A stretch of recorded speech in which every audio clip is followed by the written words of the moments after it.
Merci de nous suivre sur le plateau d'Orange pour les sommets du digital. On continue cette journée de table ronde avec une table ronde consacrée à l'évolution du travail. Merci d'être avec nous. Autour de cette table, Nathalie Marthe-Bismuth, vous êtes directrice générale des éditions VK et qui est donc le leader ou l'un des leaders en France de l'édition numérique au service des fonctions publiques. Et vous avez été conseillère du directeur général de l'aménagement du logement au ministère de l'Agriculture. Au ministère de l'écologie. De l'écologie. À vos côtés, Bruno Soubiès, vous avez occupé différentes fonctions RH et opérationnelles au sein d'entreprises et vous vous êtes un peu spécialisé dans l'expérience collaborateur, voilà. Et vous êtes auteur actuellement d'un livre qui s'appelle « L'entreprise à l'écoute de son personnel, libérant son pouvoir magique ». C'est un programme dont on va parler. Caroline Ax, bonjour. Bonjour. Vous êtes directrice générale des éditions Tissot, fondée en 72, pas très loin d'ici. Tout à fait. À Annecy-le-Vieux, qui permettent aux dirigeants de PME et aux responsables RH de mieux s'y retrouver dans les méandres du droit Du travail. Du travail, tout à fait. Bon, je pense que le travail change, on est à peu près tous d'accord là-dessus aussi. Le travail change dans le rapport qu'on a au travail, dans les espaces de travail, dans les modes de travail. Le travail se réinvente en fait. Vous qui êtes un observateur en entreprise depuis de nombreuses années. Il change beaucoup, oui. Beaucoup de changements finalement et d'attentes émergentes, notamment sur une entreprise plus empathique, beaucoup plus à l'écoute finalement des besoins des collaborateurs, avec un regard moins tourné finalement vers les dirigeants, vers les actionnaires, mais plus vers le collaborateur. Et en effet, le sujet que vous levez, les espaces de travail, est vraiment un sujet de fond. En fait, repenser les environnements de travail en fonction des usages des collaborateurs et non pas en fonction finalement des statuts, de l'ordre établi dans les organisations. Mais ça va aussi plus loin, construire aussi beaucoup mieux l'autonomie en fait dans les postes de travail et l'autonomie dans la carrière pour laisser finalement à la personne la possibilité d'être réellement dans une démarche d'acteur finalement qui construit son parcours au sein de l'entreprise. Et qu'est-ce qui change le plus finalement? C'est le rapport qu'on a à son travail ou c'est le rapport qu'on a à son lieu de travail ou à sa hiérarchie? Vous trois qui êtes des observateurs quand même de toutes ces évolutions du travail. Caroline? C'est un peu des trois. Nous, ce qu'on observe, en tout cas, ce qui est le reflet de tout ça, c'est que la réglementation change. Ouais. Et que tout ça conditionne les relations entre les collaborateurs, conditionne aussi les conditions de travail elles-mêmes qui évoluent et qui ont évolué énormément. De conditions physiques pénibles il y a quelques temps, ça s'est quand même largement amélioré avec quand même beaucoup moins d'accidents de travail. Ouais. En revanche, ça a laissé la place plutôt à des risques psychosociaux typiquement.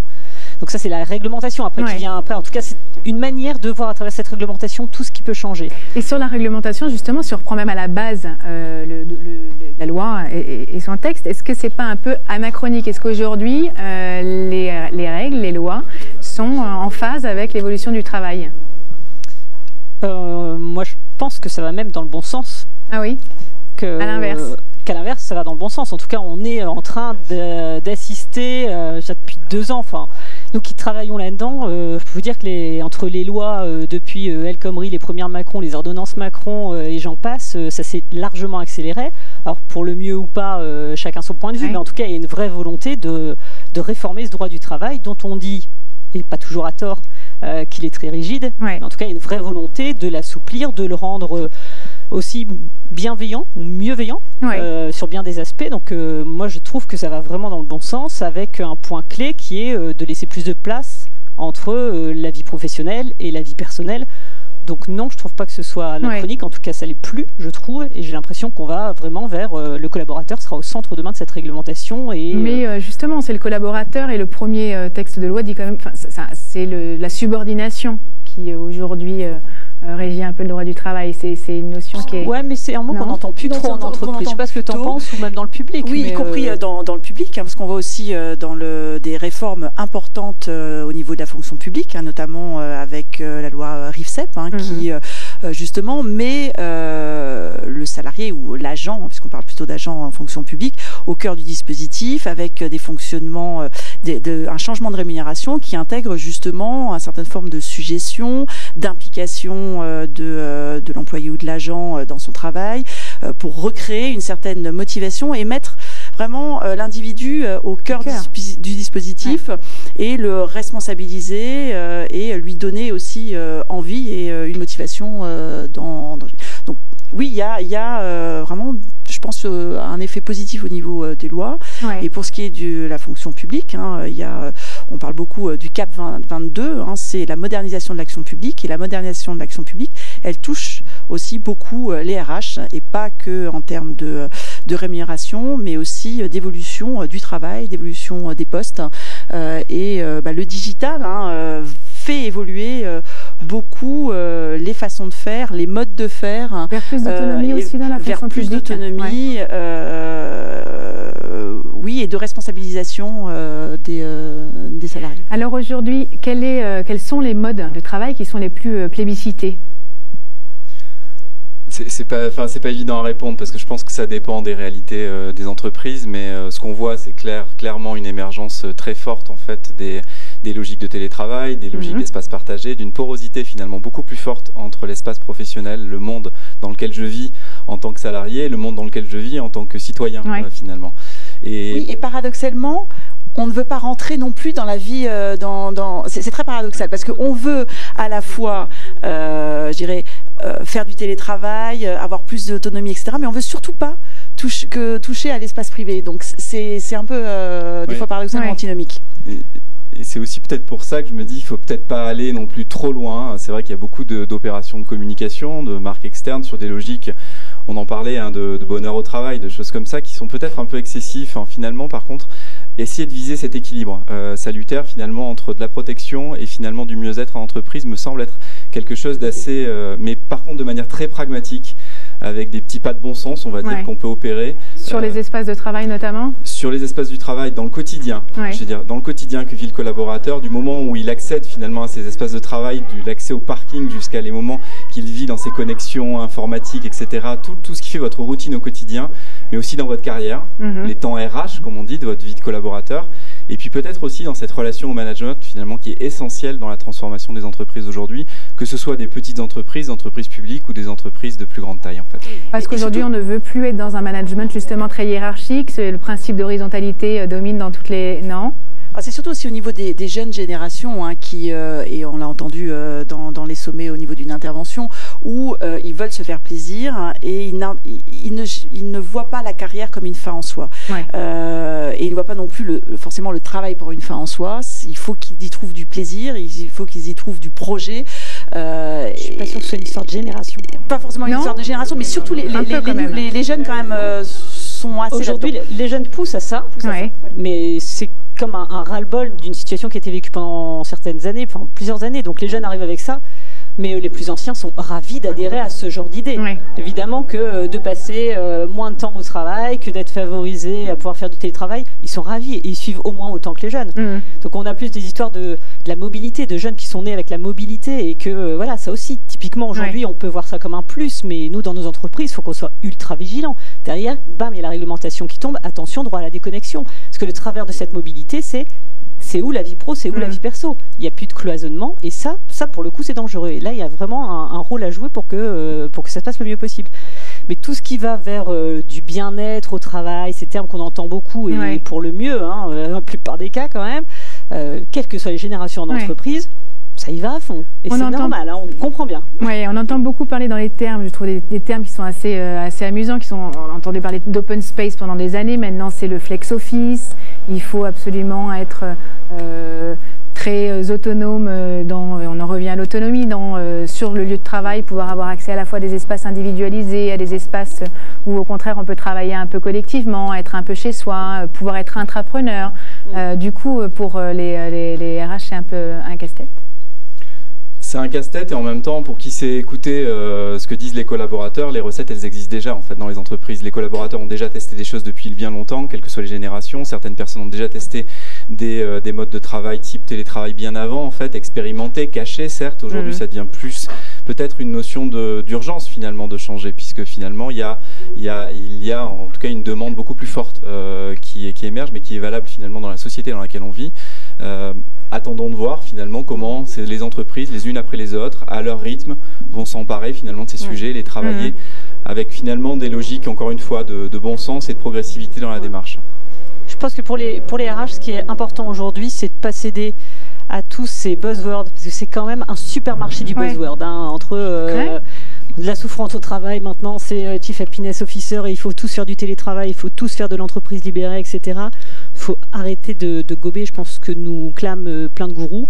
Juste se réjouir d'avoir tout ce panel d'outils et de pratiques qui soient aujourd'hui possibles pour que chacun, en fonction du profil de ses collaborateurs, de la maturité de son entreprise, soit à même de choisir celle qui lui convient. Mais absolument pas se sentir complexé de ne pas être une entreprise libérée quand ça ne fonctionne pas ou quand les gens le font à contre-courant parce qu'ils n'en sont pas convaincus, et inversement. Et moi, je trouve que le fait qu'il y ait plus de pratiques possibles aujourd'hui dans les entreprises, ça, c'est une vraie source de satisfaction, mais c'est du cas par cas, quoi. Faut pas céder. C'est très lent, par contre, je trouve, l'acceptation justement du télétravail. On entend que des choses qui sont très en faveur d'eux.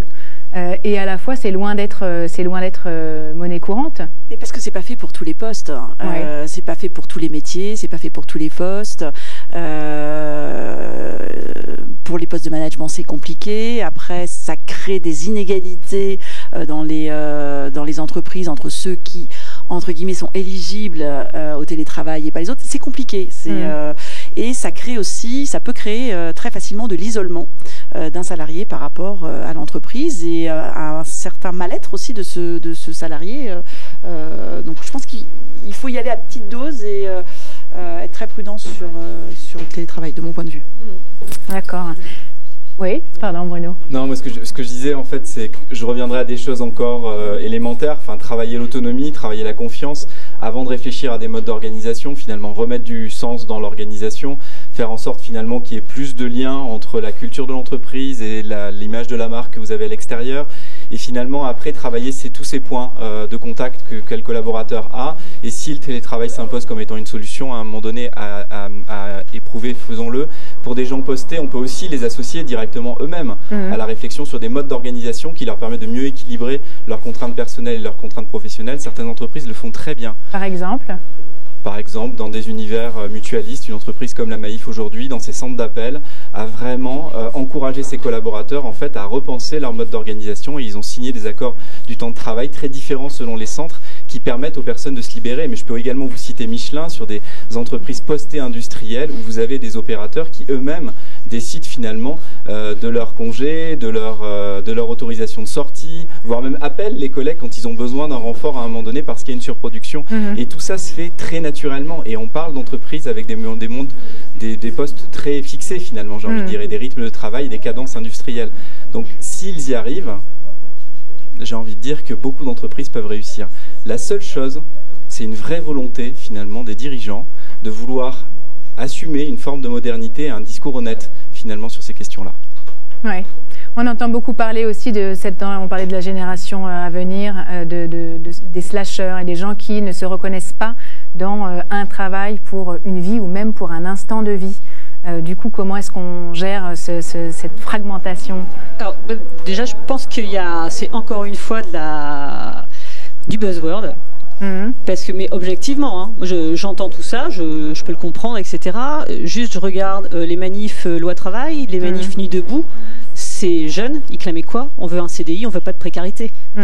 Donc c'est très bien si on veut nous faire croire que c'est tous des slasheurs, etc. Mais juste, il n'y a pas de raison pour que cette génération-là, plus que celle d'avant, veuille tous la même chose. Enfin, à un moment donné, c'est juste pas possible. Mais il ne faut pas leur faire croire qu'ils ne seraient pas normaux s'ils voulaient un CDI, ou au contraire, pas au niveau, parce qu'ils voudraient monter leur entreprise. Eux ne veulent pas monter leur entreprise et ils ne comprennent pas pourquoi, alors qu'à cet âge-là, normalement, c'est tout ce qu'on entend. Et je trouve que c'est pas très bienveillant pour le coup, et c'est loin d'être la réalité, quoi.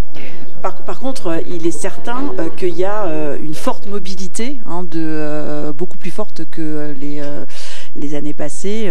Mobilité parce que, pas pour une raison générationnelle, mais aussi parce que les métiers changent, les postes sont, les opportunités sont plus étroites, et donc il y a une mobilité obligée. D'ailleurs, on voit le recrutement par les réseaux sociaux et aussi une résultante de cette mobilité. Et on la voit aussi sur la fonction publique. Et, les éditions VK ont créé un réseau social dédié à la fonction publique, justement pour créer cette mobilité. Et aller dans le sens du non-clivage entre le public et le privé, et on voit aujourd'hui qu'il y a une grosse mobilité, il y a moins de porosité, plus de porosité entre les différents secteurs, les différents acteurs, les différents corps. Et je dirais même non-clivage public-privé, non-clivage générationnel finalement. Enfin, je veux dire, tout le monde doit avoir droit à ce qui est bon pour lui, à ce qui lui permet finalement de trouver un meilleur équilibre, à ce qui lui permet d'avoir plus de confiance dans son travail, plus de reconnaissance. Enfin ça, je pense que les statistiques sont juste incroyablement vraies. Il suffit de les lire et de les voir. Enfin, les personnes demandent toutes la même chose. Après, on appelle ça mode de travail, télétravail, slasher ou autre. Quoi qu'il en soit, c'est vrai que c'est des appellations, c'est des termes qu'on a trouvés. Mais fondamentalement, je pense que tout le monde a des besoins assez universels dans son rapport au travail, en fait. Après, selon les moments de sa vie, on a des besoins de réalisation différents, on a des besoins d'investissement différents. On n'est pas obligé finalement d'avoir tous la niaque au même moment, avec les mêmes ambitions, les mêmes horaires de travail. Il faut juste accepter aussi un peu cette diversité-là. Et que finalement, faire preuve de diversité-là, c'est accepter ces différences-là dans l'entreprise. Et le défaut peut-être de stigmatiser ça sur des générations, sur des appellations, peut parfois finalement casser un peu et créer deux mondes là où il n'y en a pas besoin finalement. Et là où naturellement dans les organisations, ça fonctionne bien au-delà de ça. En tout cas, on entend beaucoup parler d'autonomie, de mobilité. On voit des espaces de coworking qui fleurissent, on voit voilà, des structures entières qui s'organisent comme ça. Ça oblige l'ensemble des managers aussi à réinventer leur métier. Ça implique d'ouvrir un peu le champ. En fait, l'idée, c'est de réinventer les modèles constamment jusqu'à trouver le bon. Jusqu'à chacun trouve le sien. C'est ça. Ça permet a priori de se dire qu'on est dans une génération où il y aura autant de modèles que d'individus. Oui, je pense qu'il y en a déjà plusieurs aujourd'hui et qu'on part d'un postulat biaisé. Si on se dit qu'aujourd'hui il n'y en a qu'un, c'est pas tout à fait vrai. Il y en aura de plus en plus certainement, mais il faut absolument laisser la liberté à chacun de choisir celui qui lui convient le mieux. Et ce sera d'autant plus facile de fédérer toutes les équipes, le management, etc. pour appliquer ça dans l'entreprise. C'est un peu comme l'évolution du marketing. On avait du marketing de masse très généralisé et aujourd'hui on a du marketing personnalisé, individualisé. C'est un peu la même chose qu'on va avoir au niveau du management et des RH. Et les RH se réinventer, ça veut dire mettre l'individu au cœur du processus et pas faire pas fonctionner forcément en grande directive. De masse. Et notamment, j'ai vu qu'à New York, il y avait plus de freelance aujourd'hui que de salariés. En France, on est très très très loin de ce ratio, mais est-ce qu'on peut imaginer qu'on en viendra à un même constat dans les années à venir?